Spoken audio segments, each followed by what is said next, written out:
صل علی سیدنا و مولانا محمد۔ بسم اللہ الرحمن الرحیم۔ ایسا نمازی کہ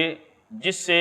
ایک رکعت رہ جائے یا دو رہ جائیں یا تین رہ جائیں یا چار رہ جائیں اور وہ امام صاحب کے ساتھ آخری تشہد میں قعدہ اخیرہ میں شامل ہوں، تو وہ اپنی نماز کو کیسے ادا کریں گے؟ سیدھی ترتیب پر جیسے کہ پہلی، دوسری، تیسری اور چوتھی رکعت کو ادا کیا جاتا ہے، یا الٹی ترتیب پر؟ جماعت کے ساتھ فوت ہونے والی رکعتیں ان کو اپنی سیدھی ترتیب پر ہی ادا کیا جائے گا، یعنی جیسے سیدھی ترتیب پر نماز پڑھی جاتی ہے، پہلی رکعت، دوسری رکعت، تیسری رکعت، چوتھی رکعت، جس ترتیب کے ساتھ یہ نمازیں پڑھی جاتی ہیں، اگر جماعت میں کوئی رکعت رہ جائے، ایک رہ جائے، دو رہ جائیں، تین یا چار رہ جائیں، تو ان کو اسی سیدھی ترتیب پر، یعنی جو رکعت رہ جائے گی اسے اسی ترتیب کے ساتھ ادا کیا جائے گا۔ اصطلاح فقہ میں بعد میں آنے والا ایسا نمازی کہ جس سے ایک، دو یا تین رکعتیں رہ جائیں اسے مسبوق کہا جاتا ہے، میم، سین، با، واو اور قاف۔ اگر مسبوق سے ایک رکعت رہ جائے یعنی وہ امام صاحب کے ساتھ تین رکعتیں پا لے، مثال کے طور پہ وہ پہلی رکعت میں امام صاحب کے رکوع کے بعد شامل ہوا کسی وقت بھی پہلی رکعت کے، تو ان سے پہلی رکعت چونکہ فوت ہو گئی، بقیہ تین رکعتیں دوسری، تیسری اور چوتھی انہوں نے امام صاحب کے ساتھ ادا کی۔ اب چوتھی رکعت میں امام صاحب جب قعدہ اخیرہ کے لیے بیٹھیں گے تو یہ عبدہ و رسولہ تک پڑھ کے امام صاحب کے پیچھے خاموش ہو جائیں گے، اور امام صاحب جب اپنی بقیہ نماز مکمل کر کے سلام پھیریں گے تو سلام پھیرنے کے بعد کیونکہ ان کی ایک رکعت رہتی ہے تو لہٰذا یہ اپنی ایک رکعت مکمل کرنے کے لیے جب کھڑے ہوں گے تو سیدھی ترتیب پر اس کو ادا کریں گے، یعنی جیسے پہلی رکعت پڑھی جاتی ہے کہ ثنا پڑھی جاتی ہے، ثنا کے بعد تعوذ، تسمیہ، سورہ فاتحہ اور سورہ فاتحہ کے ساتھ کوئی سورت ملائی جاتی ہے، تو لہٰذا اسی ترتیب سے یہ سنتیں بھی ادا کریں گے، یعنی ثنا پڑھیں گے، تعوذ، تسمیہ اور پھر قرات کر کے اپنی بقیہ نماز مکمل کریں گے، تو یہ ان کی چار رکعتیں مکمل ہو جائیں گی۔ ایسا نمازی کہ جو نماز میں اس وقت شامل ہوا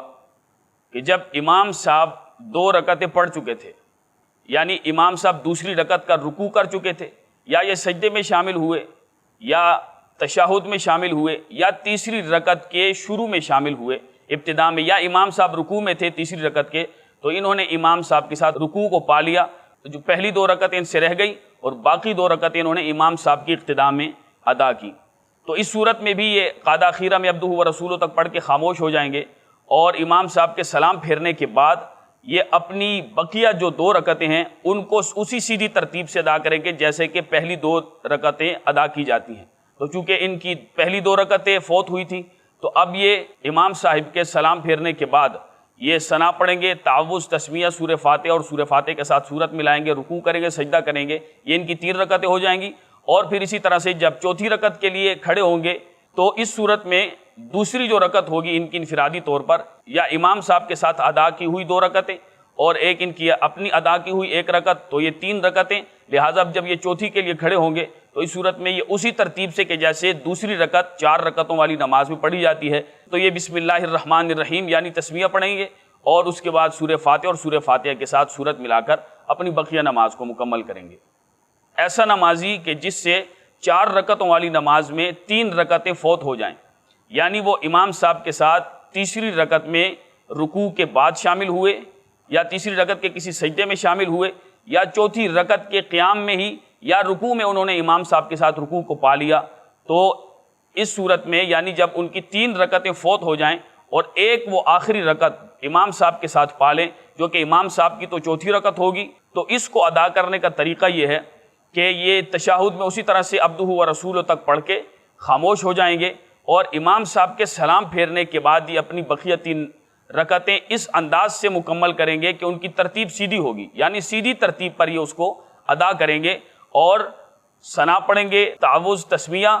سورہ فاتحہ اور سورہ فاتحہ کے ساتھ سورت ملائیں گے اور رکوع کریں گے، رکوع کرنے کے بعد سجدہ کریں گے اور سجدہ کرنے کے بعد یہ تیسری کے لیے کھڑے نہیں ہوں گے۔ یہاں پہ ذہن نشین کیجئے گا اس مسئلے کو کہ تیسری کے لیے یہ کھڑے نہیں ہوں گے بلکہ یہ تشہد میں بیٹھیں گے، کیونکہ ایک رکعت انہوں نے جو امام صاحب کی چوتھی رکعت تھی انہوں نے ایک رکعت امام صاحب کے ساتھ ادا کی اور یہ دوسری رکعت ہے جو انہوں نے ادا کی ہے، تو دوسری رکعت میں تشہد ہوتا ہے، درمیانی قعدہ ہوتا ہے، اس میں بیٹھنا ہوتا ہے، لہٰذا یہ التحیات پڑھیں گے عبدہ و رسولہ تک، اور پھر تیسری رکعت کے لیے کھڑے ہو جائیں گے۔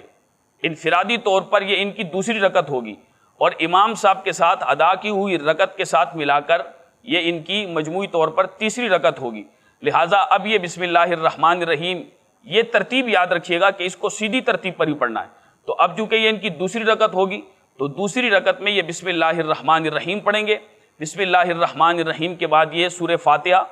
فاتحہ کے بعد یہ سورت ملائیں گے، اور چونکہ یہ ان کی دوسری رکعت ہوگی اور دوسری رکعت میں سورہ فاتحہ کے ساتھ سورت ملائی جاتی ہے، تو سورت ملانے کے بعد یہ اپنی بقیہ اس نماز کو مکمل کریں گے، اور سجدے کے بعد یہ بیٹھیں گے نہیں، اگرچہ انفرادی طور پہ ان کی دوسری رکعت ہے، لیکن امام صاحب کے ساتھ ادا کی ہوئی ایک رکعت کو ملا کر یہ ان کی تیسری رکعت ہوگی، اور تیسری رکعت میں تشہد نہیں ہوتا بلکہ سجدے کے بعد چوتھی رکعت کے لیے کھڑے ہوتے ہیں۔ تو اب اس صورت میں جب چوتھی رکعت پڑھیں گے تو چوتھی رکعت میں بسم اللہ الرحمن الرحیم اور اس کے بعد سورہ فاتحہ پڑھ کر یہ رکوع کریں گے، اور اس طرح سے اپنی بقیہ نماز کو مکمل کریں گے۔ اگر کوئی نمازی 4 رکعتوں والی نماز میں اس وقت شامل ہوا کہ جب امام صاحب چوتھی رکعت کا رکوع کر چکے تھے، اور چوتھی رکعت کے رکوع کے بعد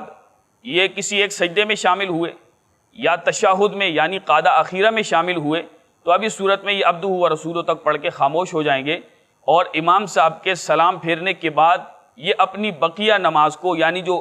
4 رکعتیں ہیں ان کو اسی طرح سے ادا کریں گے جیسے کہ شروع سے